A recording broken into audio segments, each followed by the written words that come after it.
Gente, boa tarde. Muito obrigado pela presença. A gente está super satisfeito de estar recebendo nossos colegas do hospital e vários de fora do hospital, que vêm aqui para essa atividade agora de tarde, que tem uma certa relação com o que a gente fez hoje de manhã lá no Summit, e numa iniciativa coordenada. Vem aqui, professor Hugo. Vem! Pela turma do NIT, da nossa... Não, eu peço com carinho. E que procura, de uma certa forma, fazer com que a cultura de inovação cresça dentro do hospital, cresça nas parcerias com a universidade, cresça com as parcerias internacionais, aprenda com os outros. E esse evento aqui a gente vai estar com o Márcio, que vai ser apresentado toda a programação agora pelo Hugo, mas a gente espera que seja um evento de 1 hora, mais ou menos, né? Depois tem o André, e aí eu acho que vocês vão ter um tempo para discussão, né? E o que a gente quer é aprender um com o outro, né? Acho que a gente vem vendo uma maturidade na área de inovação em saúde no hospital, muito satisfeito com o esforço grande do grupo liderado pelo Hugo, com um papel importante da Fernandinha, do Alessandro, tem uma galera aí e que está impulsionando. O hospital tem um potencial gigantesco, né, na área de produção, de ciência e de conhecimento em saúde, e uma obrigação, ao meu entender, que a gente faça isso uma translação para a sociedade. E isso a gente precisa aprender a fazer. Tem várias portas que a gente precisa saber caminhar e abrir. Então, Hugo, obrigada, parabéns. A gente estava preocupado pelo quórum, tem o Summit lá, né, num dia maravilhoso, lá na Orla do Guaíba, né, não está 40 graus, não tem vendaval, foi anteontem 40, ontem vendaval, pós-vendaval, e hoje estava perfeito. Estamos no meio de uma campanha aqui, maravilhosa, dentro do hospital, de sucessão e blá, blá, blá, e tem outros eventos acontecendo, e olha aí, casa cheia. Que maravilha. Mérito de vocês. Obrigado, professora Nadine. O nosso evento se chama Sinergia. Criação do Rodrigo, da CCCom. Então, nós estamos tendo a oportunidade hoje de uma reprodução do que foi o evento da manhã, onde a professora Nadine e o Márcio brilharam. Lá no South Summit tinha fila para entrar, para assistir à apresentação de IA para a Saúde, patrocinado pelo Hospital de Clínicas. E eu fico imaginando, professora Nadine, a senhora como a coordenadora de toda essa instituição aqui, termos hoje o privilégio de estarmos aproveitando o conhecimento de alguém que esteve aqui como médico radiologista, foi médico residente aqui do Hospital de Clínicas, Serviço de Radiologia, e o Márcio Rockenbach, hoje, então, ele é o diretor do Mass General Brigham, do Data Science Center Office. Bom, então, eu acho que nós estamos aqui hoje reproduzindo esse evento que aconteceu de manhã, brilhantemente em inglês, e nós teremos ele agora em português.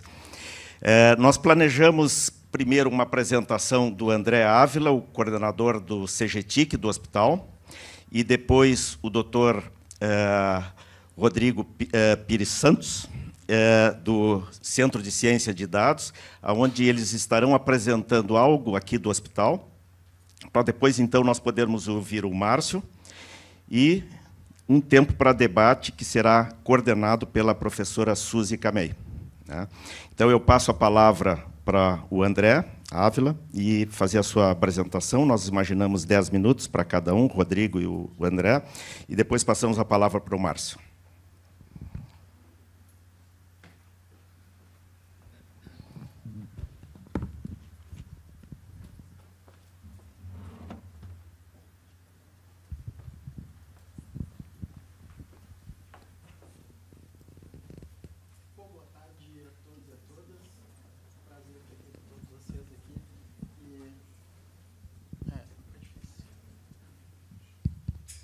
Boa tarde a todos e a todas. É um prazer estar aqui com todos vocês. E sempre uma grande oportunidade da gente mostrar o trabalho que a gente faz na CGTIC aqui com vários colegas. E um trabalho super reconhecido, tanto no HCPA como externamente.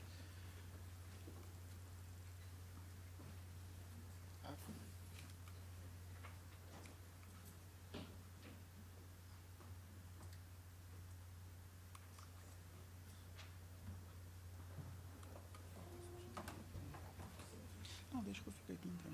Passando direto.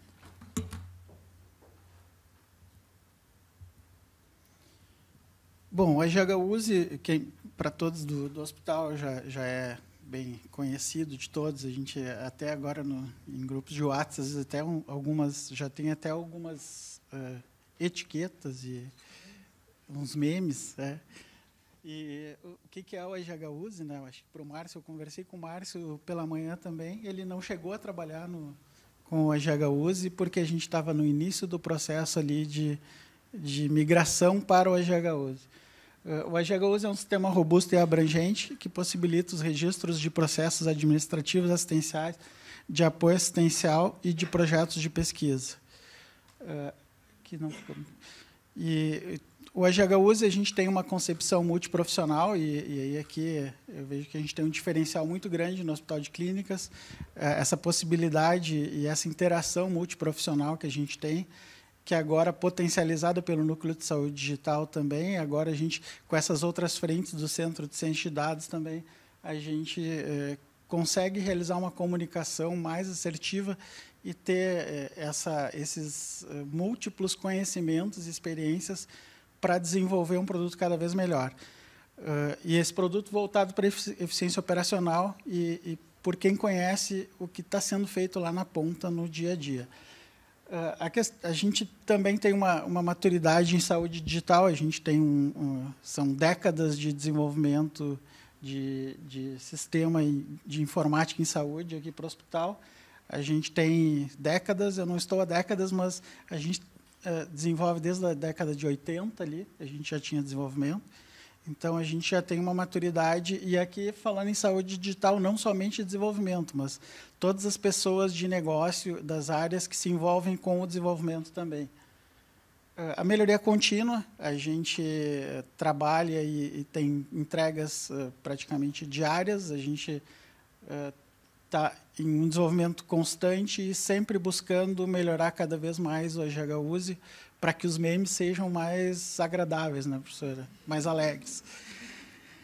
O prontuário único, esse é um grande diferencial que a gente tem e que é um diferencial que é reconhecido externamente, um prontuário único que facilita ali, através do prontuário online do AGHUSE, o acesso de diversas informações para a gestão do atendimento do paciente. E as tecnologias de software livre, que aí são questões mais técnicas, que a gente utiliza e que aí nos possibilitam uma redução no custo com licenças de diversos softwares, claro que demandam um conhecimento técnico que a gente tem que buscar e adquirir, mas que isso a gente não tem custo com diversas licenças que a gente usa em toda a nossa esteira, no nosso ciclo de desenvolvimento. E, principalmente, tudo isso voltado com foco no paciente, né, que é o nosso principal, e todo o propósito que a gente faz é com foco no paciente. Aí aqui alguns dos outros sistemas que a gente desenvolveu, sistemas e aplicativos. O AGHUSE Mobile, que aí ele é utilizado pelos profissionais de saúde nas unidades aqui no hospital. O Meu Clínicas ficou pequenininho ali. Mas o Meu Clínicas, que é utilizado pelos pacientes, que é o aplicativo dos pacientes. E aí um destaque para o Meu Clínicas, a gente tem o teleatendimento de pacientes integrado com o AGHUSE e que a gente recebeu esse ano uma premiação e uma indicação ali entre os 100 mais inovadores no uso da TI com esse case do teleatendimento. O Colecta, que é uma solução entregue recentemente para a coleta na beira-leito pela equipe, pelos coletadores do laboratório, e que a gente ainda está em fase de implantação, já está em uso, mas a gente ainda está validando. E o sistema de contingência, que a gente ainda está concluindo, deve estar concluído até o início do mês que vem e já deve estar implantado. E aí a gente substitui um sistema de contingência que a gente tem de décadas também, e por uma tecnologia bem mais moderna e garantindo uma qualidade e uma segurança nas situações de contingência, caso a gente precise usar. Claro que a gente não quer usar, não quer ter contingências, mas elas acontecem. Aqui uma visão geral do nosso ecossistema de saúde digital, e aí não somente as soluções, além do que a gente desenvolve internamente, a gente tem diversos outros sistemas que formam esse ecossistema de saúde digital, muitos deles integrados com a GHUSE, e que também a gente se envolve bastante aqui para manter esse ecossistema sempre funcionando. Aqui algumas das principais funcionalidades que eu destaquei aqui para comentar. O agendamento de consultas que a gente tem no ambulatório, que é uma das funcionalidades, que a gente, inclusive, tem no Meu Clínicas também, ali para o paciente. Anamnese e evolução, que aí tanto ambulatório e internação e emergência. O aprazamento e checagem de medicamentos, soluções e hemocomponentes. As cirurgias e procedimento, o controle de infecção, módulo de controle de infecção, o controle de sinais vitais e interfaceamento de monitores. Aí o projeto de interfaceamento de monitores que a gente recentemente já não é tão recentemente, né, professora Mari, mas que a gente entregou faz alguns anos, eu diria, alguns meses, e que a gente teve resultados bem satisfatórios e que a gente está ampliando. Os exames laboratoriais de imagem, o módulo de farmácia. Também os laudos, receitas e atestados, prescrição médica de enfermagem, e a prescrição médica aqui a gente já fez piloto para incluir alertas na prescrição médica e com solução externa, e também para aumentar, para ter um suporte à decisão clínica, mas a gente acabou não evoluindo diante das outras demandas, mas que é algo que a gente está sempre olhando em função da RIMS também, do ENRAM da RIMS, para aumentar nossa maturidade no uso do prontuário. A prescrição de dietas e módulo da nutrição para pacientes adultos pediátricos, sessões terapêuticas e transplantes, que aí também a gente tem quimioterapia, fisiatria e a diálise aqui, contemplada, custos por absorção e contábil, faturamento, projetos de pesquisa e suprimentos, aqui incluindo toda a cadeia de suprimentos do hospital. Aqui eu coloquei uma imagem para voltar um pouco, trazer um pouco para o lado da IA. A gente tem os tipos de dados estruturados e não estruturados. E o GHUSE aqui a gente tem aproximadamente 5.500 tabelas, a gente tem uma quantidade grande de tabelas de dados estruturados, mas a gente tem, dependendo do que for se trabalhar com a IA, a gente tem também ali, e aquele dado ali da estimativa do Gartner, de 80% dos dados não são estruturados, e essa estimativa é até 2025. A gente tem muitas planilhas, e aí é algo que também a gente tem que evoluir. E aí aqui também entra a questão das imagens e outros tipos de dados. Mas a gente tem no GHUSE aqui um volume bem significativo de dados, a gente tem uma riqueza de dados, e é isso. O uso da inteligência artificial aqui, com certeza, a gente vai ter muito retorno, e eu vejo que, por isso, tem uma expectativa bem significativa. Aqui, falar um pouco sobre interoperabilidade. Eu estava conversando com o Márcio de manhã. A gente falar inteligência artificial, interoperabilidade, ela é fundamental também para a gente garantir uma inteligência artificial mais robusta, digamos assim, e com uma escala maior. E eu botei o conceito do que é interoperabilidade. As pessoas normalmente conhecem falar integração. Mas a interoperabilidade é a capacidade de diferentes sistemas ou softwares de trocar dados, interpretá-los e utilizá-los. Seriam os dados falando a mesma língua, e aí, considerando que eu troque aquele sistema por outro sistema e eu vou falar a mesma língua com outro sistema. E isso graças a padrões, que aí eu coloquei um padrão internacional aqui, que é o mais utilizado, que é o HL7 FHIR, e refere-se a um conjunto de normas internacionais para a representação e a transferência de dados clínicos e administrativos entre sistemas de informação em saúde. E a gente vem dedicando um tempo nosso na TI também agora para evoluir, para essa questão da interoperabilidade e do HL7 Fire aqui, para a gente levar o HGUSE para um outro patamar também com relação à interoperabilidade. Aqui eu coloquei da Rede Nacional de Dados em Saúde, que é uma iniciativa do governo federal, que já tem alguns anos que iniciou a iniciativa, mas ela ainda não... Ela está evoluindo, mas ela estava um pouco parada e agora ela está, de novo, sendo retomada. E aí aqui a gente tem uma oportunidade também de, pelo HCPA, juntamente com o DataSUS, a gente ter essa interoperabilidade através da Rede Nacional de Dados em Saúde e ter uma colaboração e uma troca de dados aí favorecendo principalmente os pacientes, né? E aí eu coloquei alguns benefícios com a interoperabilidade, a continuidade do cuidado, um paciente atendido que venha de uma outra região, que tenha um sistema que a gente tenha uma interoperabilidade desses dados. Se há um dado que está integrado com a Rede Nacional de Dados em Saúde, a gente obteria esses dados aqui também e conseguiria ter um atendimento já bem melhor para o paciente. A eficiência na gestão de recursos públicos, a inovação na saúde também, e principalmente aqui a melhoria dos atendimentos. Aqui eu vou falar rapidamente da comunidade HGUSE. A gente está falando, acho que é muito importante, falando em comunidade, a gente fala de colaboração.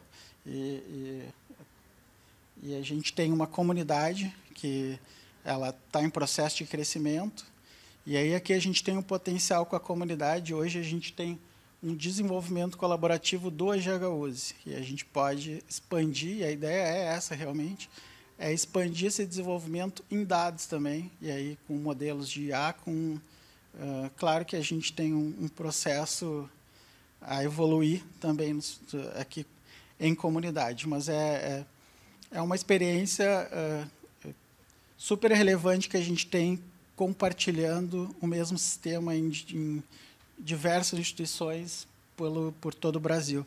E aí agora a gente está em um processo de entrada do Ministério da Saúde também na comunidade HGUSE, que deve acontecer nos próximos dias. Aqui eu coloquei somente alguns exemplos de IA na saúde.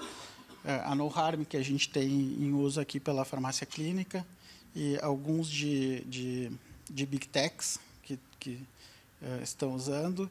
Um guia da Organização Mundial da Saúde de 2021, que já estava preocupado com a questão ética e a questão de privacidade dos dados também, que são fundamentais.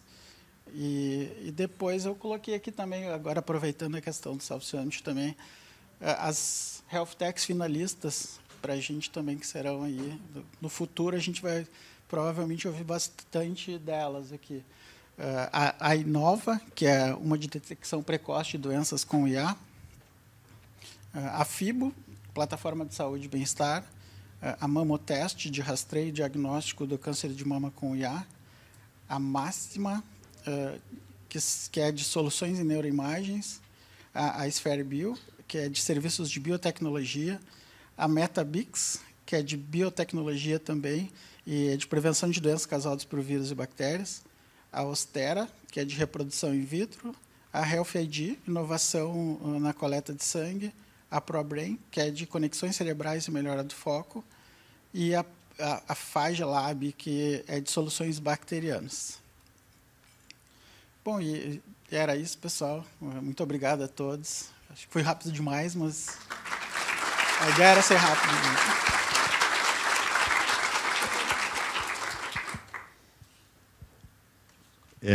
Uma dessas empresas que foi finalista das startups lá do South Summit já, inclusive, procurou a nós, porque hoje foi lançado o edital de incubação do Hospital de Clínicas, que pode ser encontrado na página do NIT, e é muito bom ter essas empresas... Esqueci de colocar ali, professor, é a IEDA. Isso. Então, é muito bom. A gente está no meio de uma campanha, né, professor Nadine, e pouco se falou do paciente. Na verdade, o nosso interesse principal, tanto a inovação, quanto a pesquisa, quanto o ensino, estão aqui para ver o paciente. E nós temos tanto dado aqui no hospital, e vai ser muito importante que a gente possa fazer essa jazida que está aqui embaixo de nós, com tantos dados, acho que são mais de 25 anos de dados do AGHUSE, e que precisam chegar, então, ao nosso paciente. Eu chamo, então, o Dr. Rodrigo Pires, representando, então, o Centro de Ciência de Dados, recém-criado, para fazer uma apresentação e depois nós ouvirmos, então, o Márcio. Boa tarde a todos. Professor Hugo, obrigado pelo convite e parabéns pela organização do evento, junto com o NIT, professora Nadine. Eu saúdo a presença do Dr. Márcio aqui, foi uma palestra brilhante hoje de manhã, junto com a professora Nadine. Então, hoje, acho que a gente pode discutir um pouco melhor essas questões que foram também abordadas hoje pela manhã. Bom, me coube falar um pouco sobre o Centro de Ciência de Dados. Ele foi recentemente criado aqui no hospital, né? Temos alguns meses. É um grupo, né, bem estimulado para trabalhar, um grupo pequeno, mas que tem muita vontade de evoluir, né? Agradeço a presença deles aqui também. A gente está aqui no Bloco C, um novo prédio do hospital. E o hospital já tem uma história, né, e uma tradição da busca pelo dado, né? Muitos desses dados já vinham sendo obtidos através de queries, né? A gente vê aí um número crescente dessas solicitações de obtenção do dado através do AGHUSE para pesquisa, para gestão, para análise de dados, né? Então, esse é nosso trabalho inicial, ele é muito estrutural, né? Tanto de estrutura de trabalho, né, de profissionais, quanto, né, de infraestrutura de TI, e a gente poder trabalhar especificamente essas questões de dados que antes eram divididos junto com todo o grupo da TI. Então, a gente começou por um processo de automatização dessas queries solicitadas pelos profissionais do HCPA, e a gente viu que, à medida que a gente automatizou todo esse processo inicialmente, isso diminuiu o nosso trabalho, nos deu mais gás e mais tempo para atuar em outras áreas, né?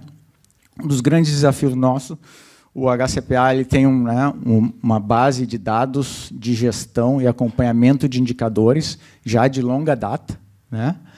Então, a gente vê dados, né, dos mais diversos, tanto assistenciais como não assistenciais e gerenciais de custos, né? Um total de 318 cubos, né, que atendem muitas áreas do hospital, né? E o nosso desafio, nesse momento, também é trabalhar com infraestrutura e modernização dessa base de dados. E aí nos coube também olhar, como o professor Hugo falou, como também é recomendado pela RIMS, AMAN, de olhar projetos que tenham um foco direcionado ao paciente, dados e pacientes para a melhoria da assistência. O hospital também tem um plano estratégico de gestão, né? O PNGE, onde os indicadores são monitorados no âmbito mensal, onde se discute, né, metas e resultados assistenciais, administrativos, mas grande parte deles assistenciais. Então, né, alguns desses indicadores com foco, né, diretamente voltado no paciente, vulnerabilidade, pacientes de alto risco, pacientes especiais, onde todas essas condições, de alguma forma ou de outra, são representadas dentro desse painel de dados acompanhados mensalmente pelos gerentes do hospital. E aqui nos coube aí escolher alguns pontos específicos em que, em discussão com o grupo do PNGE, fosse importante que fosse trabalhado e acrescentado uma expertise com relação aos dados. Então, a gente, né, inicialmente planejou um painel de dados, então a gente vai pensar, quando vai conversar com os grupos, a gente pensa em IA, né, que é o tema que se discutiu hoje, está muito em voga. Mas, na verdade, às vezes o que quem está lidando com o dado quer é muito mais enxergar o dado que às vezes ele também não está enxergando. Então, um dos grandes desafios nossos foi estabelecer uma visualização, uma flexibilidade, um acesso maior ao dado para cada equipe, né? Então, painéis de dados foi um dos desafios nossos inicialmente. Aqui um painel do transplante, a taxa de uso, né, de que um paciente transplantado utiliza, por exemplo, de consultorias, de ambulatório, de consultas, etc., de tempo de internação. Então, esse foi um dos primeiros desafios que a gente disponibilizou para o grupo de transplantes. Um outro painel para os pacientes da linha de cuidado de saúde mental, né? Os opioides são um problema, né, do ponto de vista de controle. Então, aqui a demanda era a criação de um painel para controle e dispensação e administração de opioides. Então, para que a equipe da farmácia especificamente pudesse ter estornos, retornos, etc. Então, a gente construiu isso e estamos trabalhando nesse painel ainda do controle do opioide. Esse outro painel também para emergência, onde lida especificamente com o fluxo de pacientes, né? A porta de entrada do hospital é emergência e a gente precisa ter um fluxo fluido desses pacientes para que a gente possa ter, né, não ter mais disponibilidade de atendimentos e não ter desperdício, né, poder atender mais pessoas. Então, esse foi um dos pontos que nos trouxe uma boa surpresa e satisfação no que a gente estabeleceu. Esse painel para emergência ele foi utilizado de imediato e continua sendo utilizado diariamente pelos gestores do hospital para monitorar taxas de atendimento, ocupação, etc., na emergência. Diariamente, isso aqui circula entre as equipes, para que iniciativas sejam feitas para a melhoria do fluxo do paciente dentro do hospital. Por fim, falando especificamente de IA, e aí é um outro problema dos hospitais, a sepse, né, uma condição relacionada à infecção com alta prevalência e alta mortalidade, em torno de uma mortalidade em torno de 50%.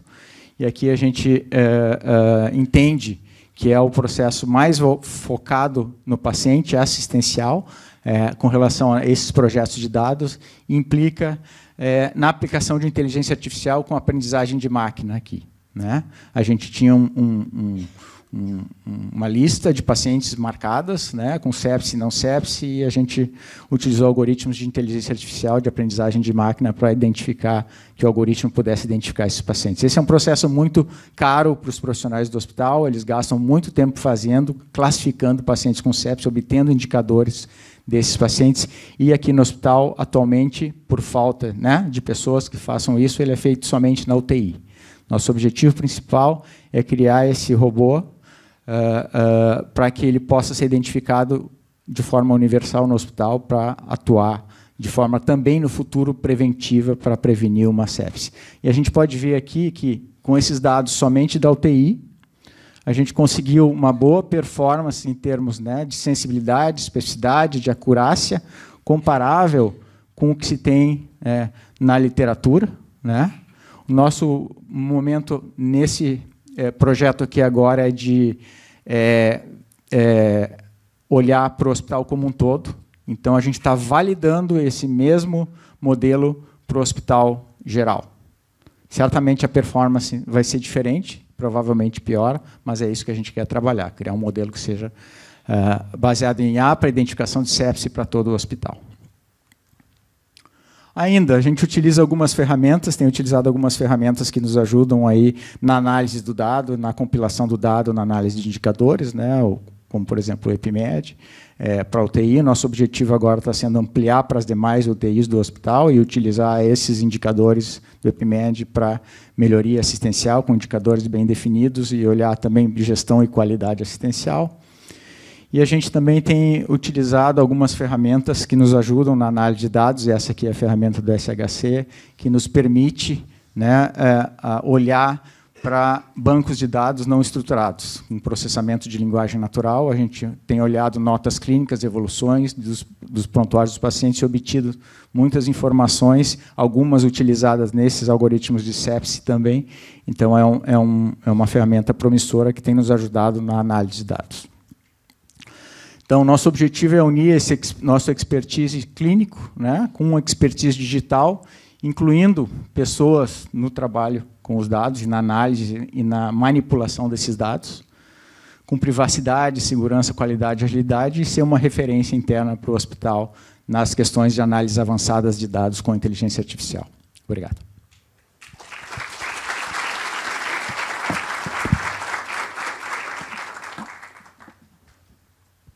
Bom, apresentando mais uma vez, então, o Dr. Márcio Hockenbach, diretor de desenvolvimento, estou lendo agora porque eu não quero errar aquele... Diretor de desenvolvimento e produtos do Mass General Brigham Data Science Office. Desde o ano passado, nós temos sido parceiros do South Summit, e esse ano nós fomos demandados a participar, inclusive, com a vinda de um speaker. E, nesse sentido, identificamos um expoente mundial, que já foi da casa, o Dr. Márcio, e todo o crédito aqui para essas costuras todas que foram feitas, a Fernanda, do NIT. Então, eu agradeço muito, Márcio, a tua vinda aqui, e essa é uma oportunidade ímpar, porque nós precisamos, como instituição, dar alguns passos nessa questão de IA para a saúde, e nada melhor do que ouvir alguém que já foi da casa e que agora é um expoente mundial no tema. Muito obrigado.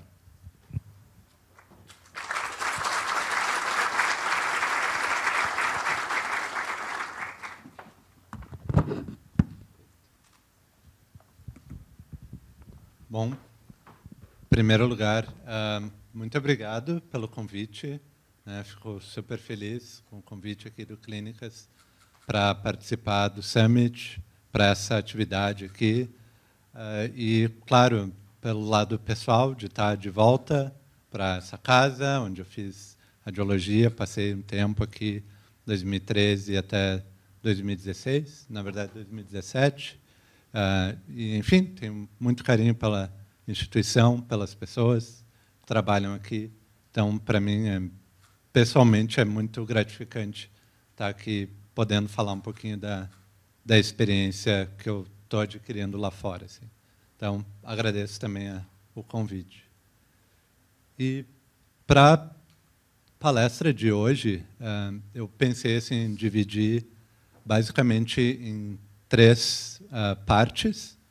Primeiro, falar um pouquinho, em geral, assim, como é que a gente desenvolve um modelo de inteligência artificial, até porque imagino que nem todo mundo esteja acostumado como é que funciona, quais são as etapas envolvidas nisso, para daí depois falar um pouquinho sobre como é que a gente desenvolve um produto de inteligência artificial, porque é bem diferente comparado de criar simplesmente um modelo. E, finalmente, falar um pouquinho de tendências para o futuro com relação a machine learning, inteligência artificial, especialmente modelos de fundação, inteligência artificial generativa e um pouquinho também de inteligência artificial para a radiologia. Então, começando aqui com desenvolvendo um modelo de inteligência artificial. Para uma questão meio geral, é mais ou menos essas etapas que estão envolvidas quando a gente quer criar um modelo. Primeiro, a gente precisa definir o objetivo desse modelo, a gente precisa preparar os dados, fazer o treinamento, fazer a validação interna e, finalmente, uma validação externa. E eu vou passar meio que um por um para a gente entender um pouquinho melhor cada passo. Então, começando aqui por definição do objetivo, é basicamente entender qual é o problema que a gente está querendo resolver com inteligência artificial. Como o Rodrigo bem disse, nem tudo precisa de inteligência artificial. Mas tem alguns cenários clínicos que pode ser interessante. Então, tudo começa pela pergunta, o que a gente está querendo resolver. Então, com isso, a gente vai definir, então, critérios de inclusão e exclusão que estão associados a esse problema. Vai identificar quais são os dados necessários para a gente treinar o modelo e, finalmente, definir qual é a métrica de avaliação que a gente vai utilizar. E, para deixar um pouquinho mais concreto, vamos pensar assim, num exemplo. Então, vamos supor que eu quero fazer um modelo que faz segmentação da próstata em exames de ressonância magnética, mais específico em imagens ponderadas em T2. Então, pode ser que um critério de inclusão seja pacientes que estão fazendo rastreamento para câncer de próstata, e a gente vai excluir pacientes que já têm o diagnóstico ou que, de repente, já fizeram cirurgia prévia. E isso vai ser importante depois para dizer, o modelo funciona para esse cenário clínico. Não adianta colocar um paciente que tem um monte de alteração cirúrgica na imagem e achar que o modelo vai funcionar. Isso já volta desde quando a gente está definindo o problema a ser resolvido. Então, quais vão ser os dados? Vão ser imagens de ressonância magnética da próstata, e a gente vai avaliar esse modelo. Eu coloquei aqui uma métrica, que é o DICE Similarity Coefficient, que eu vou falar um pouquinho depois como é que funciona. Mas esse seria o setup inicial assim, para começar a criar o modelo. E daí, com isso, a gente vai para a preparação dos dados, que é, basicamente, coletar os dados que correspondem aos critérios de inclusão e exclusão que a gente definiu antes. A gente vai fazer a anotação desses dados, que é basicamente rotular os dados. Esse processo de anotação depende do que a gente vai estar fazendo, mas eu vou dar um exemplo também.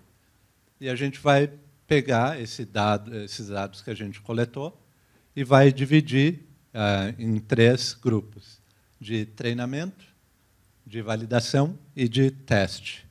E, tipicamente, uma divisão habitual disso é usar 60% para treinar, 20% como validação e 20% como teste. Se a gente voltar para o nosso exemplo da segmentação da próstata, então, vamos supor, a gente pega 550 exames de ressonância lá do PACS, a gente vai aplicar os critérios de inclusão e exclusão, e a gente vai, vamos supor, ficar com 500 ressonâncias no final. E a gente vai pedir para, provavelmente, radiologistas fazerem a anotação dessas imagens. No caso, se a gente está criando um modelo de segmentação, a gente vai pedir para o radiologista desenhar, usando uma ferramenta, desenhar a próstata nas imagens que a gente tem. E isso vai ser o chamado o ground truth. Vai ser isso que vai ser usado para informar para o modelo, isso aqui é a próstata. Então, aprenda que essa área aqui em vermelho é a área que tu tem que aprender a segmentar. Então, daí a gente passa para a parte do treinamento, que nisso é a parte mais puramente técnica, assim, de cientistas da computação, cientistas de dados, de machine learning, que é a parte de avaliar quais são as etapas de pré-processamento, qual é a arquitetura do modelo que a gente vai utilizar, e a gente vai utilizar, para treinar o modelo, os dados de treinamento e validação. E vamos supor aqui, nesse caso ali da ressonância de próstata, o Machine Learning Scientist, que a gente está treinando esse modelo, ele pode, por exemplo, utilizar essa arquitetura, que é chamada de UNet, que é especialmente para casos de segmentação. Mas aqui é só um exemplo mesmo de como é que esse processo acontece. E daí, então, a gente está treinando o modelo, vendo qual é a melhor performance. Basicamente, a gente treina parece meio lógico, mas a gente treina o modelo usando os dados de treinamento e a gente vai verificar a performance sempre na validação. E isso é continuamente até a gente ficar satisfeito com a performance no conjunto de validação. E daí, só agora, a gente vai tocar no conjunto de teste. A ideia é de deixar esse conjunto de teste em separado, para o modelo nunca ter contato com esse conjunto durante o treinamento. Para daí, então, tu poder usar esse conjunto de teste lá no final para tentar entender como é que o modelo funcionaria no mundo real, basicamente, porque ele está vendo dados que ele não viu antes durante o treinamento. Então, vamos supor aqui, como eu falei ali, se a gente está trabalhando com segmentação, pode ser que a gente use esse DICE score como a métrica, e que ele basicamente mede qual é o grau de concordância entre a previsão do modelo e o ground truth, e a anotação. Então, se tem uma sobreposição perfeita dos dois, o DICE score é 1. E se tem totalmente divergente, é 0. Então, 1 é o melhor e 0 é o pior. Então, aqui, por exemplo, voltando no exame de próstata, ali em vermelho, na primeira coluna, a gente tem a anotação. Na segunda coluna, a gente tem a previsão que o modelo gera depois do treinamento.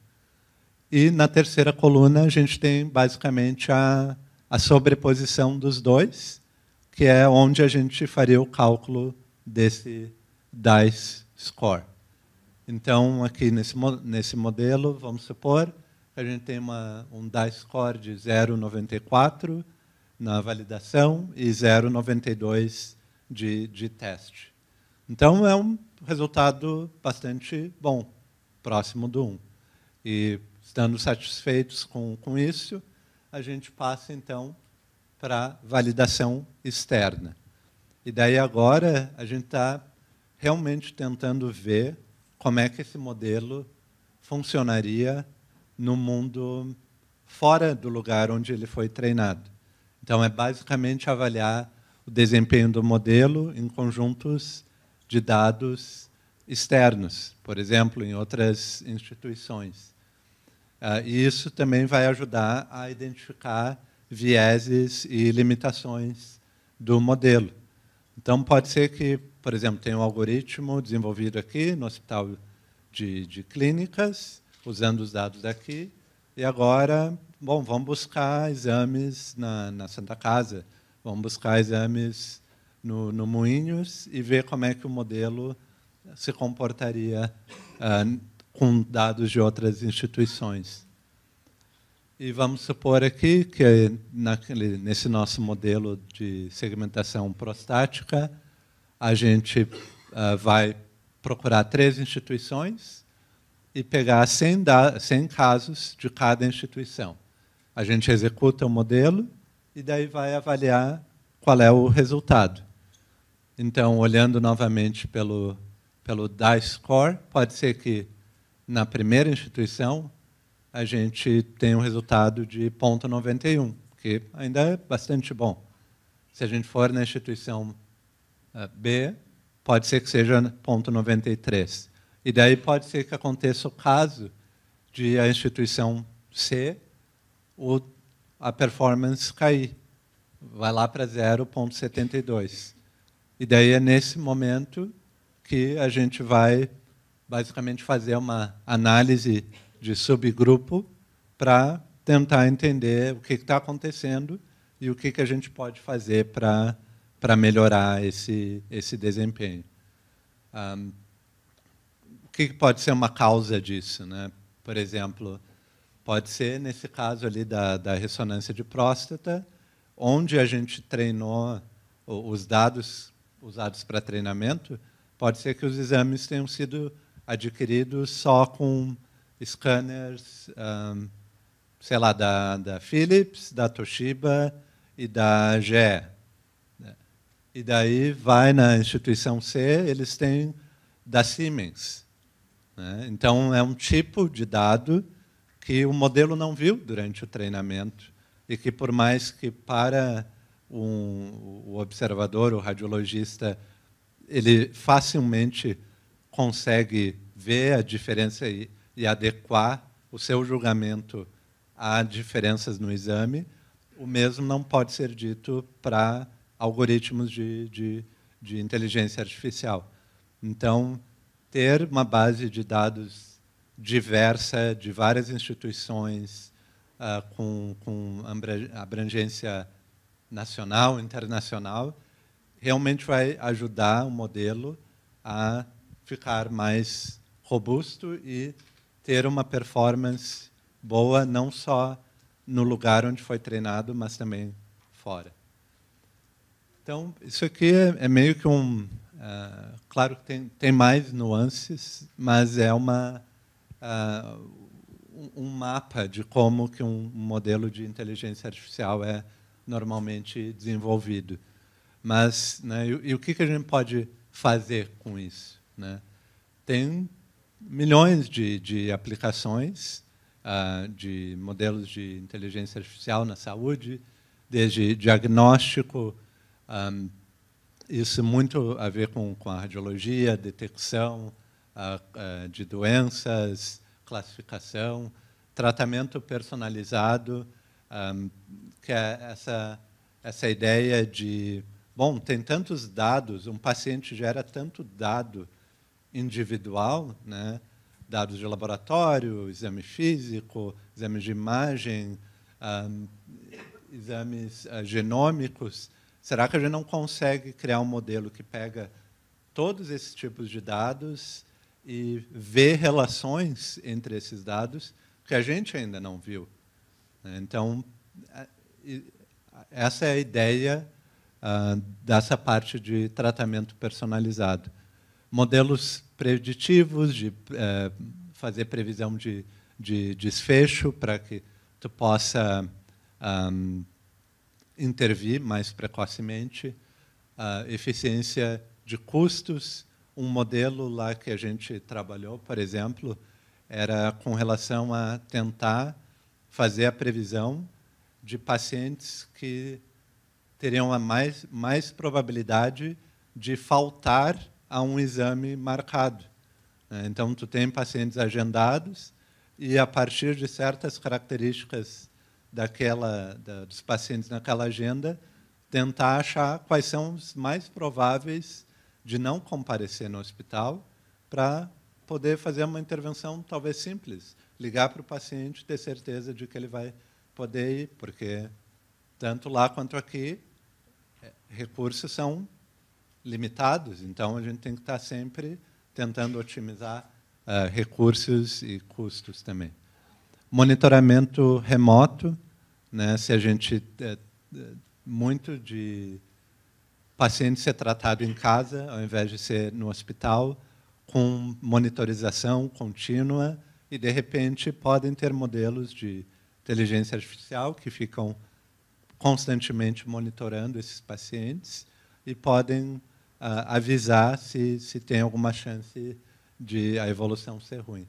E também muito pesquisa e desenvolvimento, especialmente na parte de indústria farmacêutica, até usando inteligência artificial para tentar encontrar pacientes para ensaios clínicos randomizados.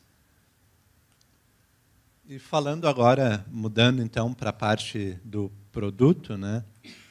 Basicamente, assim, desenvolver um modelo de inteligência artificial de alta performance e com utilidade clínica é só uma etapa na parte de desenvolver um produto, né? Então, só para falar assim de uma maneira geral, o que a gente tem que pensar junto com esse modelo de inteligência artificial? Em primeiro lugar, normas de qualidade associadas com o processo de desenvolvimento desse produto. Eu coloquei aqui ISO 13.485, é basicamente uma norma de qualidade que é necessária lá nos Estados Unidos, acho que aqui também não tenho certeza, para empresas que queiram ser fabricantes de dispositivos médicos. E o que significa ter uma norma de qualidade? Significa melhorias no processo de desenvolvimento. Então, significa documentação. E isso não é burocracia, pura e simplesmente. E sim pensar no produto antes de sair executando e sair criando os modelos. Significa ter mais visão sobre potenciais riscos e como mitigar esses riscos. Como é que a gente pode reduzir os riscos na hora de implementar esses modelos? Como é que...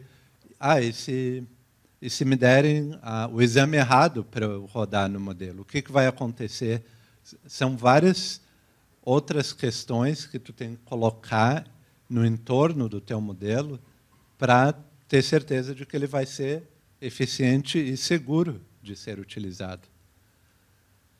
Também temos, claro, normas regulatórias. Quando a gente está falando de modelo de inteligência artificial para a saúde, é diferente de modelos de AI, de inteligência artificial, para outras aplicações.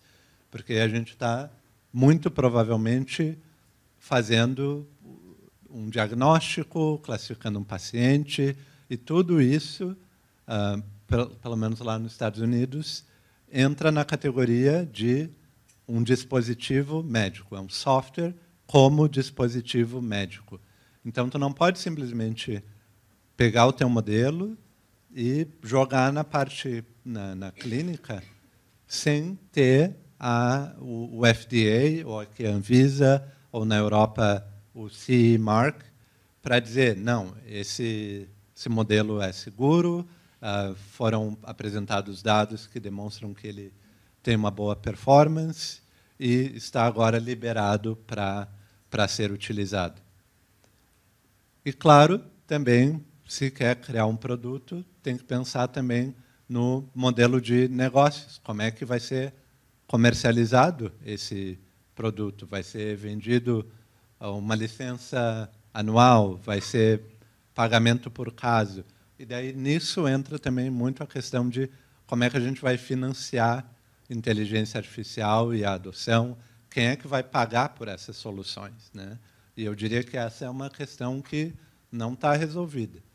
Não está lá resolvida nos Estados Unidos, com certeza, e tem ainda muita discussão sobre isso, né? E vamos dizer que, ok, a gente passou dessa fase e construímos um produto, mas eu diria que ainda não está tudo terminado e completo, assim, porque ainda a parte da implementação clínica ainda tem muitos desafios nisso, né? Com relação à privacidade, segurança, né? O produto ele vai ter que aderir a normas de segurança. Tem muito produto atualmente que é executado na nuvem, e daí então os dados têm que sair do hospital e ir para a nuvem para executar o modelo lá. E nem todo hospital gosta disso, né? Sistemas de TI têm que suportar tudo isso. Tem que ter uma infraestrutura para tudo isso. De repente, se não é na nuvem, e sim executar o modelo dentro do hospital, tem que ter infraestrutura para isso. Tem que ter computação, tem que ter os GPUs para rodar todos esses modelos que podem ser enormes e consumir muitos recursos. Tem que ter integração com outros sistemas, né? Porque não adianta ter ali o modelo de segmentação prostática se tu não tiver uma maneira do sistema identificar que o exame de próstata foi feito e dizer, ó, manda esse exame aqui lá para esse modelo e, ó, executei o modelo, tem o resultado, está aqui o resultado para o médico visualizar na parte clínica, né? Porque se o médico tiver que olhar fora do sistema que ele já trabalha, outros profissionais de saúde também, e interagir com esses modelos fora da rotina clínica, não vai funcionar. A adoção vai ser muito baixa. E isso é outra questão que é um grande gargalo também atual. Financiamento, né, essa questão de quem é que paga para utilizar um modelo de inteligência artificial. Eu já vi lá nos Estados Unidos de uma clínica, se eu não me engano, em Nova York, a paciente ia fazer uma mamografia de rastreamento e, na hora de fazer o registro, ela tinha a opção de você quer pagar $30 a mais para ter um modelo de inteligência artificial rodando no teu exame, sabe? Então, um modelo é ver se o paciente quer como quase um adicional, né? Mas tem outros, tem muito trabalho tentando modelar como financiar a inteligência artificial. Será que a gente ganha em eficiência no setor, que daí vai justificar um investimento numa solução, né? Então, muita discussão nisso, e eu diria, não está resolvido. Não está resolvido.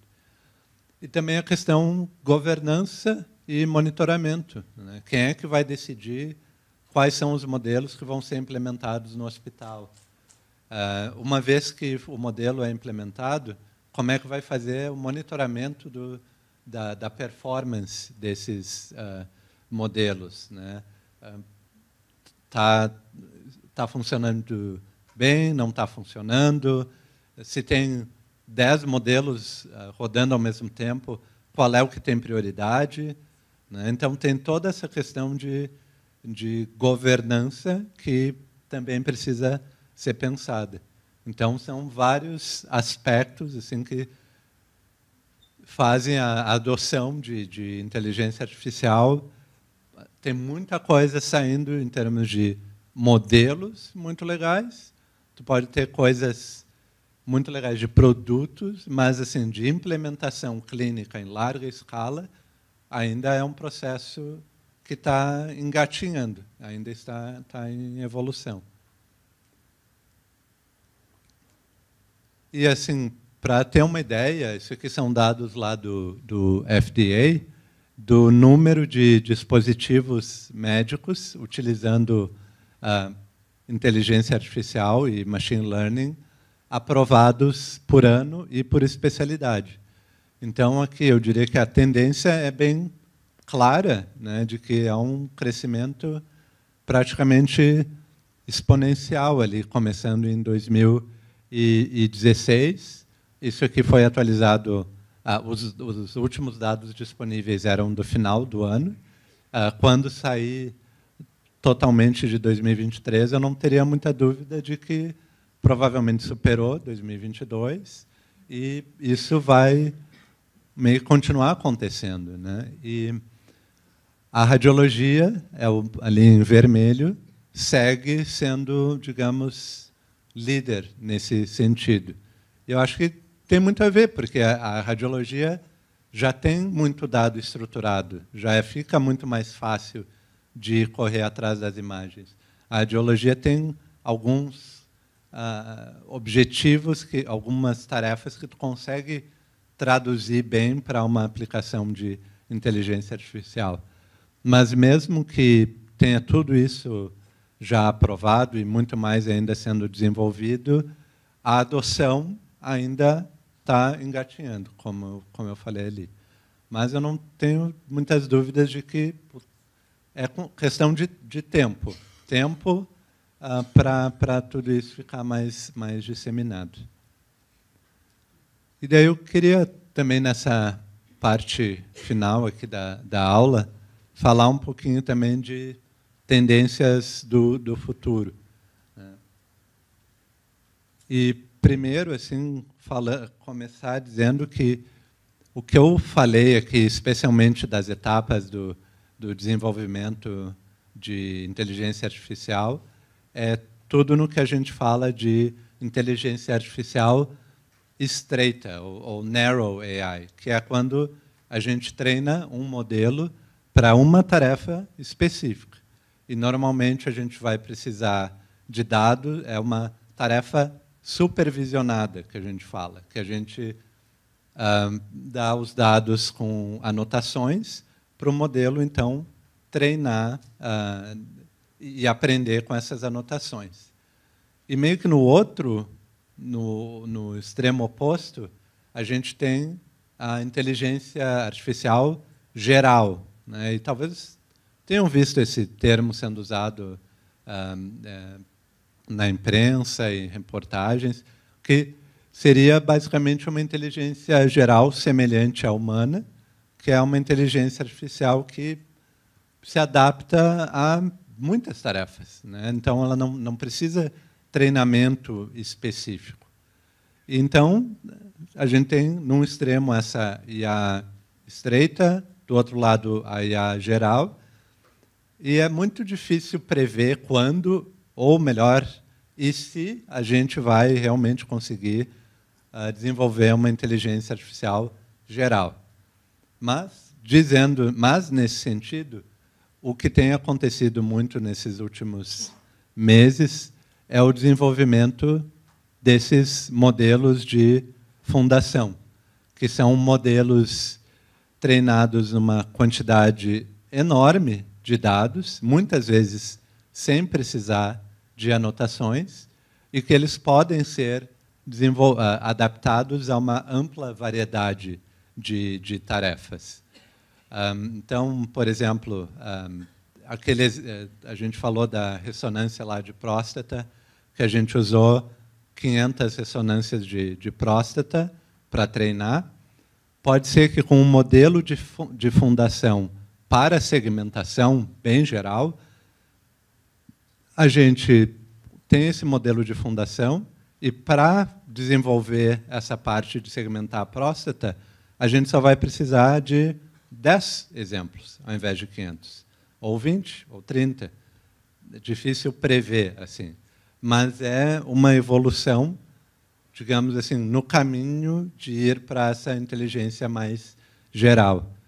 E um tipo específico desse modelo de fundação, que daí tem estado nas notícias o tempo todo, são esses modelos, esses grandes modelos de linguagem, como o ChatGPT, que eles também são extremamente enormes, os modelos, treinados numa quantidade gigantesca de dados, e eles podem efetuar várias tarefas de linguagem sem treinamento específico, né? Claro que tudo volta para os dados onde eles foram treinados, mas tu não teve que ir lá e ensinar supervisionado, anotar coisas para o ChatGPT, né? E o ChatGPT é também um exemplo dessa inteligência artificial generativa, desculpe, que é uma classe de algoritmos que consegue gerar um novo conteúdo, né? Bem diferente daquele modelo que eu mostrei no início, que pega o exame de próstata e desenha a próstata. Aqui eles têm a capacidade de gerar um conteúdo novo. Então, tem o ChatGPT, tem também o Google Gemini, que é mais recente, tem o DALL-E, que daí é para gerar imagens novas. Então, é tudo desenvolvimentos muito recentes. E, assim, ainda não está muito claro para mim, eu diria, como é que isso vai influenciar o desenvolvimento de modelos e produtos para a inteligência artificial, mas algumas coisas dá para observar. De que, para treinar esses modelos de fundação, vai ficar mais caro, porque tu precisa de muito dado, assim, quantidades enormes de dados, e tu precisa de muito poder computacional.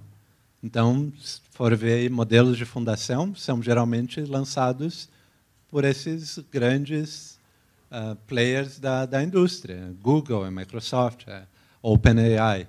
Então, não é qualquer startup que vai ter a capacidade de treinar esses modelos de fundação. Mas, por outro lado, a anotação de dados pode diminuir E, com isso, pode ficar também mais fácil de desenvolver essas aplicações em cima do modelo de fundação. Então, tu já usa o modelo de fundação, sei lá, do Google e faz a adaptação para a tarefa que tu quer fazer. Assim. E, terceiro, as normas regulatórias de inteligência artificial vão ter que continuar a evoluir. Eu não sei muito sobre como é que aqui é a questão regulatória no Brasil, mas lá no FDA a coisa foi meio lenta para eles. Eles pegaram essa ideia do software como dispositivo médico e começar a aplicar isso para a inteligência artificial. Tiveram que adaptar várias das regras e normas. E daí agora, quando parece estar finalmente chegando num ponto que está confortável, bom, todo o cenário da inteligência artificial mudou, porque fica muito mais difícil agora de explicar como é que o desenvolvimento acontece para um FDA da vida se tu está usando esses modelos de fundação, se tu está fazendo esses grandes modelos de linguagem. Assim. E eu queria só trazer também, tenho esse artigo bem recente de outubro de 23, que o autor é o Curtis Langlotz, é um pesquisador de Stanford, e ele trabalha muito com AI há muito tempo, e ele é agora o presidente do RSNA, que é a maior sociedade de radiologia do mundo. Então, acho que é interessante, pelo menos da radiologia, ver como é que ele vê isso para o futuro, né? E ele fez 10 previsões, no artigo consegue ver muito mais, mas, né, só para falar de algumas, dizer assim, que a radiologia vai continuar a liderar esse caminho da inteligência artificial na medicina, que ele vê também esses assistentes virtuais para já criar um rascunho de um laudo de radiologia, também de um cockpit de interpretação altamente tecnológico, com modelos, com inteligência, que vai se tornar algo tão comum quanto um e-mail, fazendo uma comparação com o Pax, por exemplo, lá na década de 80, 90, quando era tudo ainda filme, né, não era nada digitalizado, e teve uma resistência naquela época.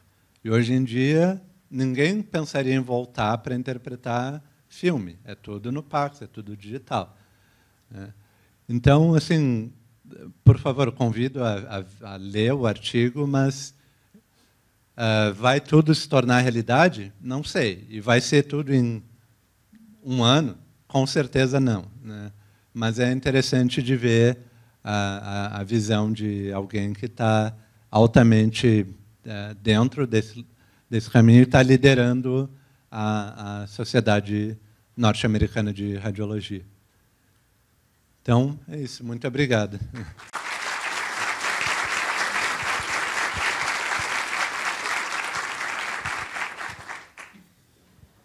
Bom, nós vamos compor uma mesa agora. Eu convido o Márcio a sentar na mesa, o André e o Rodrigo. E eu aceitei a contribuição da Suzy para moderar essa mesa.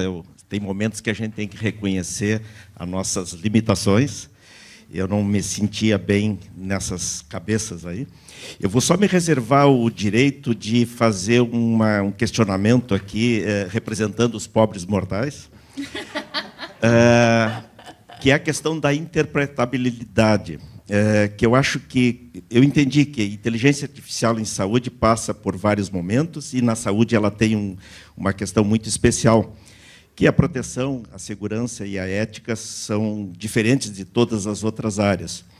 E como médico aqui, a gente vê muitas vezes a gente, inclusive, colocando CIDs errados nos prontuários. Então, a qualidade do dado, qual é a importância que isso tem A inteligência artificial tem capacidade de corrigir os nossos diagnósticos, os nossos registros médicos? E com isso eu passo a bola, então, para a Suzy, para ela coordenar essa mesa.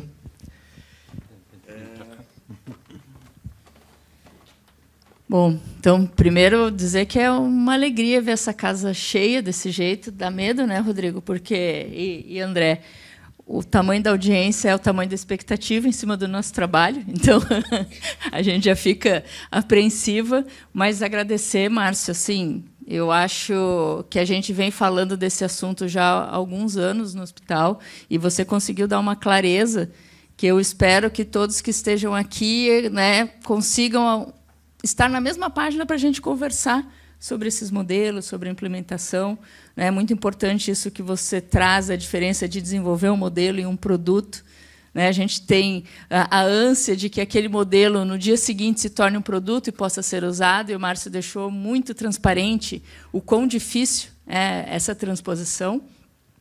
Mas eu vou te pedir, Márcio, e os demais membros da mesa também, fazer um comentário em cima de duas preocupações que eu tenho em relação à IA.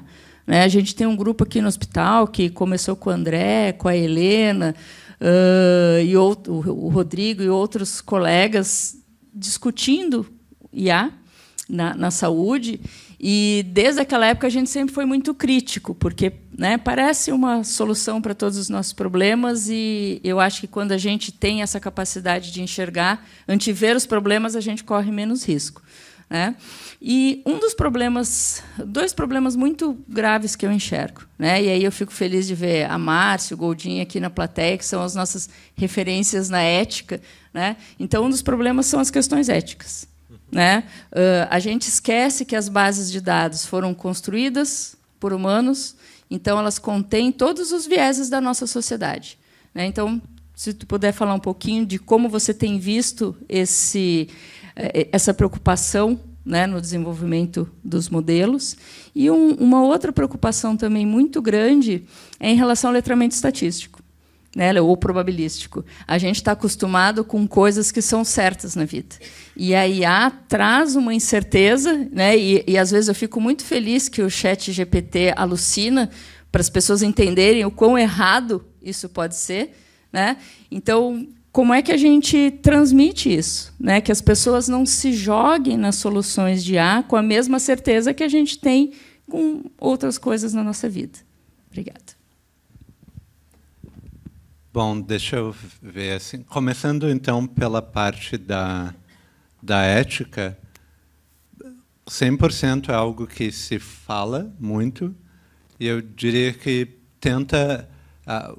A maneira que eu vejo disso sendo aplicada é especialmente quando a gente pensa em diversidade de dados para treinar e avaliar os modelos. E isso ainda não é, claro, perfeito, mas até se tu for olhar o FDA, por exemplo, se tu tenta liberar um produto lá nos Estados Unidos e tu só testou o teu modelo numa região dos Estados Unidos, por exemplo, só no Nordeste, lá só em Massachusetts, e não testou em outros lugares, como é que tu pode afirmar que esse modelo, esse produto, vai ter o desempenho tão bom em outras áreas, em outros tipos de população? Eu diria que muitos, na radiologia, talvez certos vieses sejam mais difíceis de serem introduzidos durante o treinamento, especialmente se tu está lidando só com puramente imagem, porque tu não tem outras informações ali junto para, digamos assim, modificar o teu olhar sobre aquela imagem. Quando daí a gente começa a ver modelos, por exemplo, preditivos, multimodais, com vários tipos de dados, daí tu vai estar trabalhando com o ground truth, que talvez seja enviesado. E daí, então, tu vai estar ensinando o modelo a aprender aquele viés, e talvez aquela subpopulação vai ser diagnosticada com diferente, porque historicamente foi. Então, assim, eu acho que junto com todas as outras partes ainda não temos um jeito ideal para fazer isso, eliminar esses vieses. Assim. Deixa eu só complementar. Mas você vê as equipes que estão desenvolvendo os modelos preocupados em ter nos grupos pessoas com essa preocupação? Então, pessoas, né, que estudam bioética, pessoas que estudam epidemiologia? Eu vejo, mas eu vejo, digamos, até mais na indústria, porque muitas vezes ali no acadêmico, quando eles estão numa vertical de, eu sou um cientista da computação, eu sou um cientista do aprendizado de máquina e eu quero fazer o meu pós-doutorado, e eles estão muito mais focados em aprender o modelo e publicar um artigo, porque é a trajetória deles. E então essas outras considerações que eu acho que são muito mais importantes, até se a gente vai pensar em produto, em algo que vai afetar a vida das pessoas, isso acaba ficando um pouco mais de lado. Mas daí, quando a gente pensa mais em produto, isso vem à tona. E, claro, tem também pesquisadores cuja vertical daí puramente só a questão ética. Assim. Mas daí eu diria são verticais, enquanto que, quando desenvolve um produto, eu vejo muito mais como algo horizontal, né? Porque a parte técnica da modelagem é uma parte, mas tem todas essas outras considerações, incluindo ética, incluindo diversidade de paciente, incluindo fazer um protocolo que consiga abranger a maior diversidade possível. E acho que teve a segunda questão da probabilidade, né? Pois é, e acho que isso tem a ver também com o Hugo falou da interpretabilidade e que, digamos, acho que depende muito de modelo para modelo, porque se pensar lá da segmentação da próstata, é algo que a interpretabilidade é direta, né? Então, o radiologista facilmente consegue olhar aquela imagem, olhar a previsão do modelo e dizer, eu concordo, eu discordo, aqui segmentou demais, aqui segmentou de menos. Agora, se a gente olha para um outro tipo de modelo, especialmente aqueles que são multimodais, né? E, de repente, vamos supor aqui, tu tem um modelo que pega exame de imagem, pega exame de laboratório, sinais vitais, e faz uma previsão de morte súbita nos próximos 30 dias. E diz que o teu score é 0,7. O que tu faz com essa informação? Né? Como é que... fica muito mais complicado tu interpretar aquele dado e de tu entender o modelo está fazendo essa previsão por causa disso, daquilo. Então, essa é toda uma outra linha de pesquisa, basicamente, só em termos de aumentar a interpretabilidade do modelo. E eu acho que também uma próxima evolução seria ter, basicamente,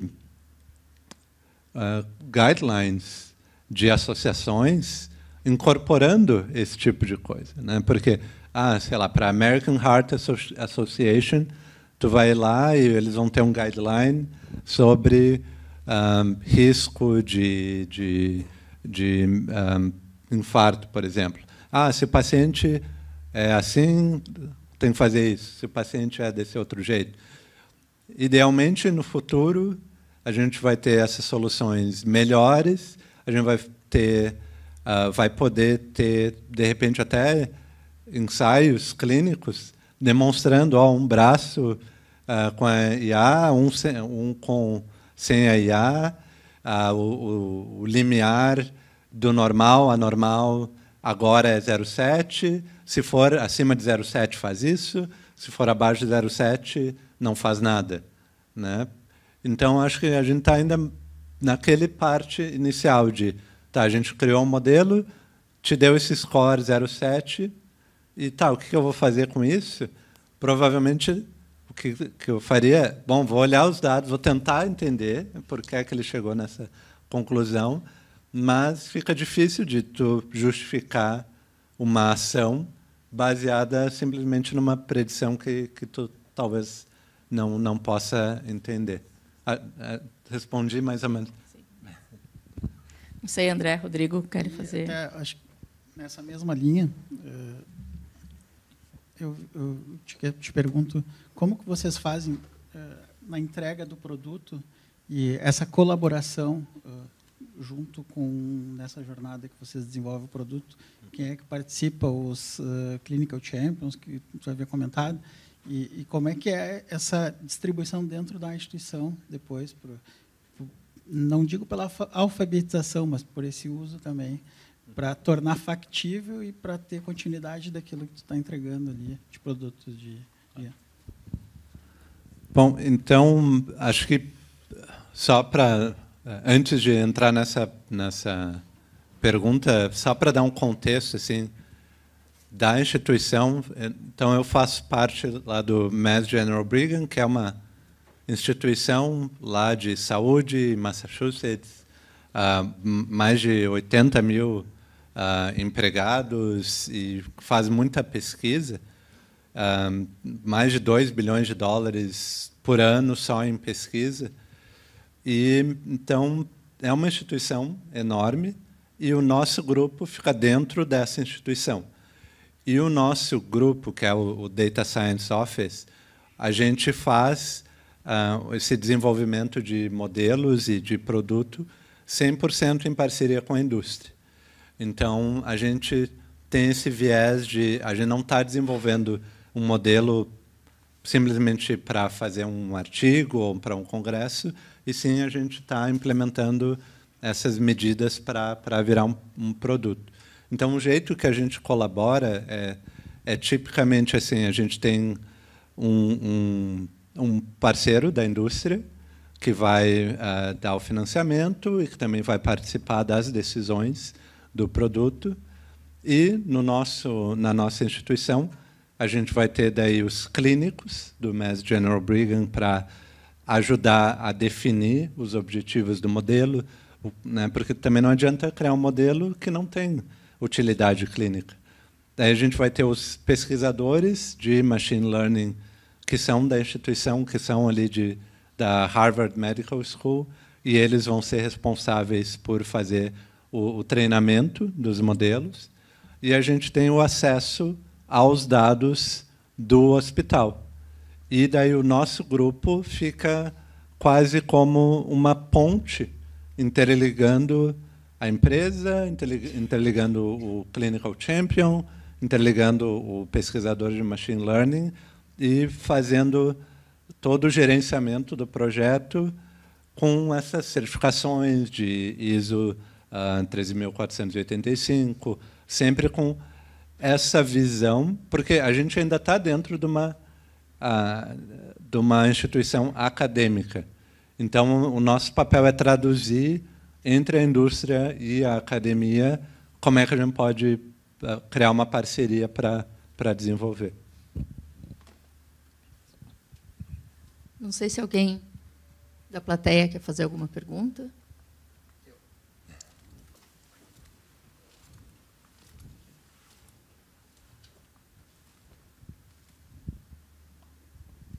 Então, tudo bem, Márcio? Meu nome é Natan, eu sou professor aqui da Faculdade de Medicina e trabalho com alguns projetos em IA. Eu sempre Eu acho que é interessante, assim, porque a gente trabalhou com alguns anos, daí no começo todo mundo estava entusiasmado, daí a partir no início do ano passado todo mundo começou a ficar com medo, então não sei se a plateia tem mais medo ou está mais entusiasmado. Mas, e acho que é interessante isso, assim, ainda acho que a minha sensação é que a gente viu a água recolher e está todo mundo olhando, esperando o tsunami chegar. E ninguém está se mexendo com muita energia para fazer isso, né? O que a gente vai fazer? Não sei o quanto esse tsunami vai ser trazer coisas boas ou ruins, né? Eu acho ainda que mais boas do que ruins. Mas e ainda acho assim, acho que é interessante quando a gente, acho que o que tu trouxe, né, Suzy, essa questão da alucinação, né? Eu acho que é engraçado que a gente trata o erro humano como algo humano e que pode ser feito, mas quando o IA erra, a gente acha que não é humano e daí não pode ser aceitável, né? E a gente tem um algoritmo agora que foi simplesmente ridículo, a performance dele superior à dos médicos, é muito superior. E se fosse um fármaco, a gente não teria nenhuma dúvida de dizer coloque isso aqui em prática amanhã, porque ele é muito superior. Né? Mas a gente tem muito medo. E a minha pergunta para ti é o seguinte, que é uma coisa que eu acho que é hoje o nosso grande desafio, é transparência. Então, hoje a gente tem uma sociedade com medo de IA. Né? Como é que a gente dá transparência para a informação que a gente está utilizando uma IA, algumas vezes tomando decisões? Eu não sei se aqui a gente está usando, por exemplo, para fazer os nossos laudos. Eu não vejo nos nossos laudos aqui, olha, esse produto recebeu eu não vejo nenhum laudo dizendo isso. Olha, esse laudo foi ajudado por uma inteligência artificial para ser dado. Né? Quando é que a gente vai dar transparência para a sociedade para ela exatamente, primeiro, tomar um susto e depois dizer, pô, isso aqui é uma coisa que pode ser legal para a gente?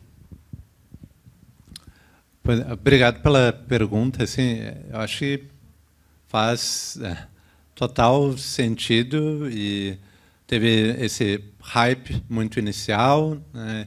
E acho que ainda tem muita expectativa sobre inteligência artificial, mas eu sou bem pé no chão, assim, no sentido de que as coisas não vão acontecer da noite para o dia e também não vai ser vai substituir todo mundo e acabar com o emprego de todo mundo.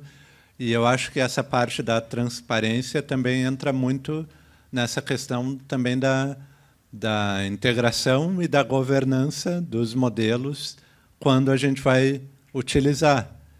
Então, tem certos modelos que já estão rodando por aí que tu não sabe. E eu falo, por exemplo, na radiologia, existem modelos sendo utilizados dentro do scanner para melhorar a qualidade da imagem. Então, daqui a pouco, uma aquisição de uma sequência foi reduzida em 20%, 30%, porque tem ali um modelo de inteligência artificial que está fazendo o processamento da imagem, está reduzindo o ruído, e daí, com isso, tu consegue fazer o exame mais rápido. Mas nem por isso, acho que dificilmente alguém ia colocar assim, o seu scanner teve inteligência artificial, da mesma forma que outros processamentos que acontecem ali também não são colocados para o público, né? Mas eu não tenho uma resposta definitiva para ti, mas eu conseguiria ver, especialmente nessas aplicações que são mais direto com o profissional da saúde, de repente ter ali um rodapé dizendo o seu exame também foi interpretado por esse modelo. Não sei, algo nesse sentido, mas eu acho que é uma questão também até de educar o público geral sobre como é que a inteligência artificial funciona, limitações, o que ela pode fazer, o que ela não pode fazer também. Na lógica americana vai ficar fácil, né, Natan? Porque tu vai pagar e tu vai estar sabendo que vai ter a inteligência artificial embarcada ali, né? Mais alguma pergunta? Professora Amália, por favor.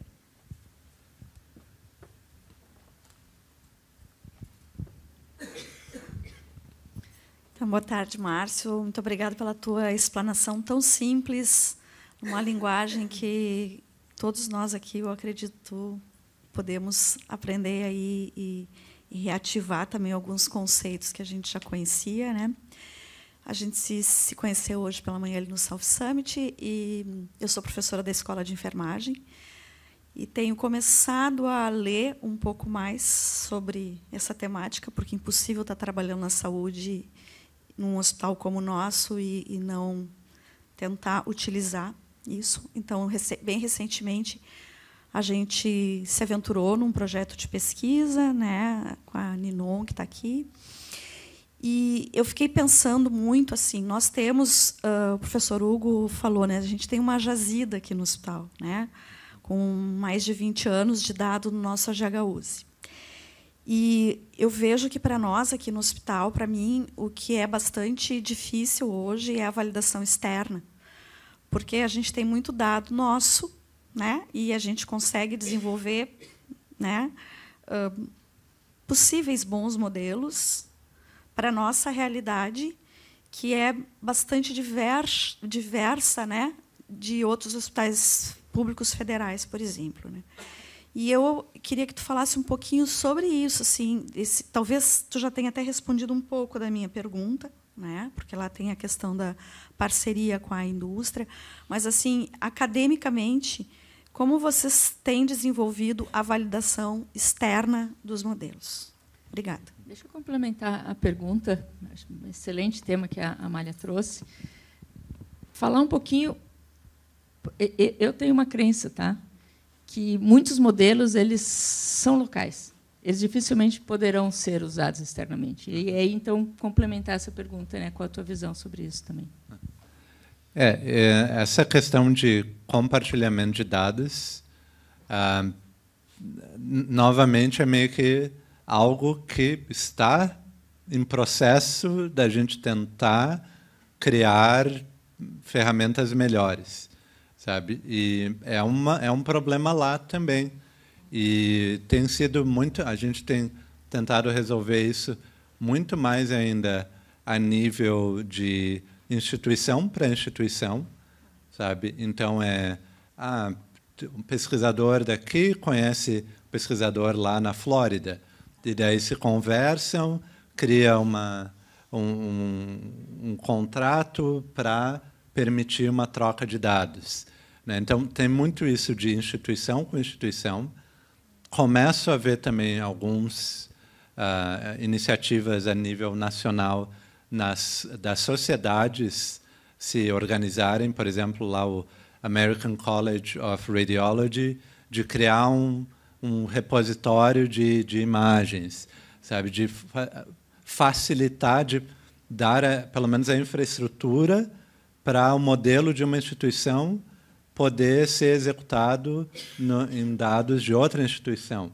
E, ao invés de ter que mandar de um lugar para o outro, manda lá para o ACR, roda lá e os dados não tem que viajar tanto.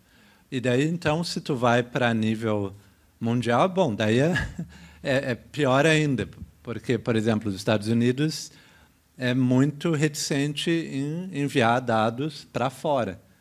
Então, enviar dados para fora pode ser tanto fisicamente quanto, às vezes, na nuvem.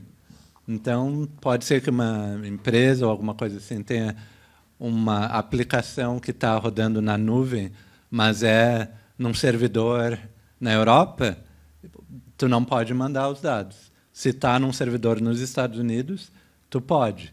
Ou, digamos, tem um caminho para conseguir a permissão. Então, é algo que está em processo e não está resolvido. Está ainda muito inicial. E ainda acontece muito dessa ser a nível quase individual, assim. Mas eu espero que as coisas evoluam. Na Europa, por exemplo, eles estão avançando em legislação sobre inteligência artificial e privacidade dos dados de paciente e da população em geral, e fica aquele equilíbrio que daí tu olha para o pessoal das startups e dizem: mas daí agora vai botar mais 20 vezes a burocracia para eu conseguir acesso a dados, né? Vai fazer a inovação ser lenta, a gente vai ficar para trás. Estados Unidos e China a gente vai comer poeira. Mas aí, por outro lado, bom, eles estão liderando nessa parte de privacidade, de pensar às vezes na proteção dos dados. Então, é algo em evolução, mas não tem resposta ainda. Bom saber que a gente não está tão diferente. Não era a resposta que o Hugo queria ouvir. O Hugo sempre espera que chegue alguém aqui e diga assim, vamos liberar os dados, pode usar todo mundo. Mais alguém tem alguma pergunta? Mas, desculpe, mas eu queria ouvir a tua opinião em relação ao que a Suzy acrescentou à minha pergunta, daqueles modelos que podem ser locais, porque isso nos interessa muito, porque a gente ainda tem um padrão de prontuário eletrônico, conforme o André mostrou, muito diferenciado no Brasil. E a gente acaba sendo modelo para muitas instituições. Então, se eu tiver um bom modelo com os nossos dados daqui, isso, de alguma maneira, vai poder ser reproduzido depois pelas as unidades, instituições que adotarem a nossa forma de prontuário. Eu diria assim que o dado para ser usado para treinar um modelo tem que, basicamente, refletir a população-alvo daquele modelo. Então, com certeza, não quer dizer que todos os modelos têm que ser treinados com dados de todo mundo, porque se o modelo vai ser aplicado para uma população X, não tem por que adicionar da população Y, que é totalmente diferente. Assim. Então, às vezes é difícil de chegar nesse equilíbrio, mas totalmente tem espaço, sim, para modelos locais e desenvolvidos com dados locais, sem dúvida. Mais alguém quer fazer uma pergunta? Helena, ali, por favor.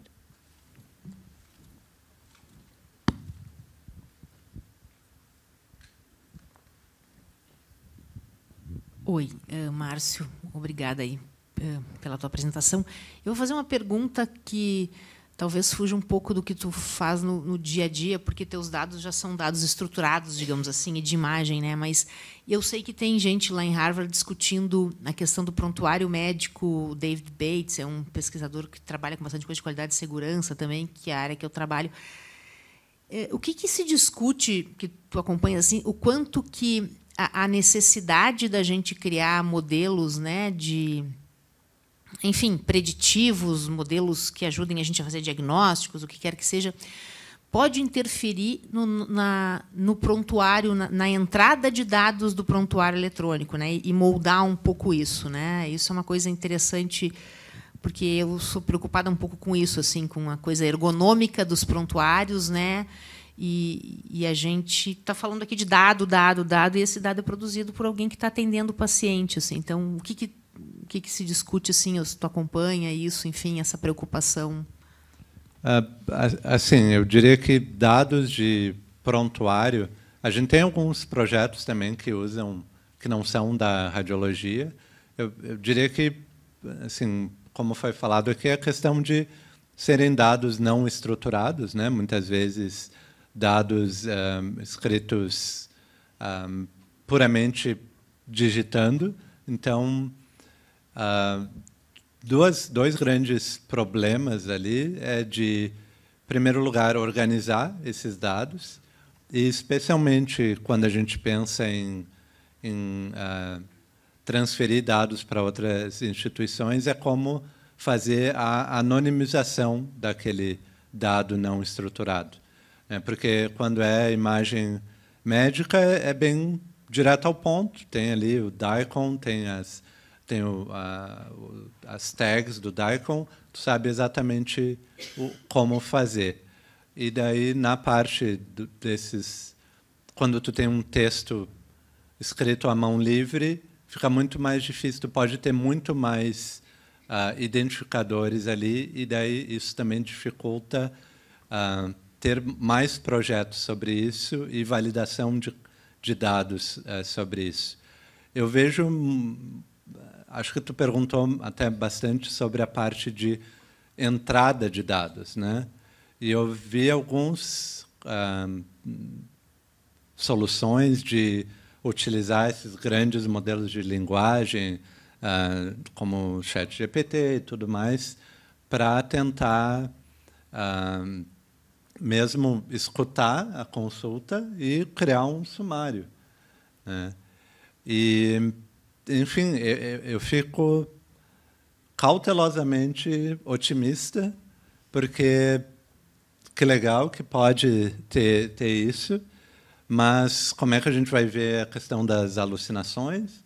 Como é que a gente vai ter certeza de que é seguro? Como é que a gente vai avaliar a performance disso, né? Porque e como é que o FDA vai olhar para isso e dizer, sim, é um dispositivo médico, não é? Tem muitas áreas cinzas ainda nessa parte. Então, eu diria que por isso que às vezes para a radiologia acaba sendo mais fácil, sabe? Tu cria um produto, tu tem dados mais estruturados, por mais que radiologia também tenha seus problemas na parte de como fazer a seleção da série correta para rodar um modelo de AI. Mas daí quando vai para prontuário acaba ficando muito mais difícil. Lá nos Estados Unidos, prontuário, o Epic domina o mercado e tu acaba tendo que desenvolver algo que converse com aquele sistema. Então, interoperabilidade, tudo isso dificulta ainda mais o desenvolvimento de produtos e a adoção nesse contexto. Obrigada. Mais alguma pergunta? A Ninon aqui.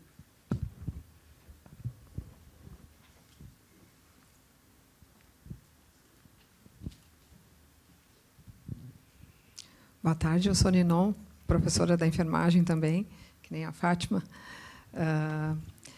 Nós temos aqui no hospital, assim, nós usamos muitas escalas de avaliação dos pacientes, né, de avaliação clínica, enfim, ou de alguns processos. Toda a equipe assistencial, mas a enfermagem especialmente utiliza várias, né? Nós temos várias que são informatizadas e vários colegas que trabalham, então, assim, desenvolvendo junto com o pessoal da TI, né, esse trabalho primoroso. E quando a Fátima disse assim que a gente se aventurou a fazer um modelo para uma das escalas, né, a gente imagina que talvez a gente pudesse aprimorá-lo e pensar em desenvolver isso para outras escalas, né, porque dá bastante trabalho a gente fazer assim a avaliação do paciente sistematicamente, preencher a escala, mesmo que agora a gente tenha informatizado, e para tomada de decisão assim de várias outras na sequência assim, né, de prescrição, de cuidados, enfim e tal. Então, nosso sonho dourado era a gente poder desenvolver isso. Então, a minha pergunta é se tu tem alguma notícia positiva assim, né, de que isso esteja sendo feito com sucesso em outros locais, né? Eu tenho visto assim vários artigos de enfermeiros que estão trabalhando muito, né? Mas se realmente na prática esses modelos assim estão tendo sucesso. Olha, eu não sei dizer de sucesso, digamos, de aplicação direto no paciente ou de adoção, mas sucesso ou tração acadêmica, certamente. Porque eu diria que esses modelos são, geralmente, o que a gente chama de modelos multimodais. Eu realmente vejo esses scores clínicos quase como um modelo multimodal mais... como é que eu posso dizer? Que a gente criou observando. Se for olhar, né, se o paciente tem, não sei, a frequência cardíaca acima disso, são 2 pontos. Se tem uma classificação. Isso, se tem isso, é mais 4 pontos. E se tem mais de 7 pontos, faz isso. A tendência, eu acho que é um bom modelo para a inteligência artificial pegar esses dados do score, pegar outros dados que talvez não estejam incluídos no score originalmente e entender, com base no desfecho, modelar e ver se o modelo encontra outras relações entre esses dados que a gente ainda não viu, né? Então, eu diria que essa é a premissa, e eu acho que isso tem um super potencial. O grande gargalo é a implementação, porque são dados de fontes diferentes. E se já é difícil orquestrar para o dado certo da radiologia aí, imagina orquestrar o dado da radiologia, mais o dado clínico, mais o dado de laboratório, no momento certo e botar isso tudo. Então, a promessa existe, mas tem que passar pela implementação. Obrigada, Márcio. Acho que a gente... A Nadine pediu para fechar. Só rapidamente, Márcio, queria te ouvir a respeito da adoção. A gente vê muita pesquisa e modelos, né, sendo publicados e publicizados, e a gente vê pouca adoção, como tu mesmo falou. Quais são as dificuldades, né, que tu vê para a adoção e que práticas vocês utilizam lá, imagino, junto com a indústria, para que um modelo que foi construído e trabalhado, né, para ser um produto seja adotado mais facilmente pelo healthcare? Vou tentar ser breve, mas dificuldades de adoção, especialmente essa parte de interoperabilidade de dados, de infraestrutura para o dado certo chegar no modelo, né? E a parte também do financiamento. Quem é que vai pagar por aquilo? Né? Se é um modelo da radiologia, vai ser o departamento de radiologia, que, de repente, tem um orçamento e... não, eu acredito que esse modelo vai me permitir ser mais eficiente, então eu vou investir, né? Ou vai ser o hospital, se eu implementar esse modelo, detectar a doença mais precocemente, de repente eu economizo lá depois, né, com um paciente mais grave.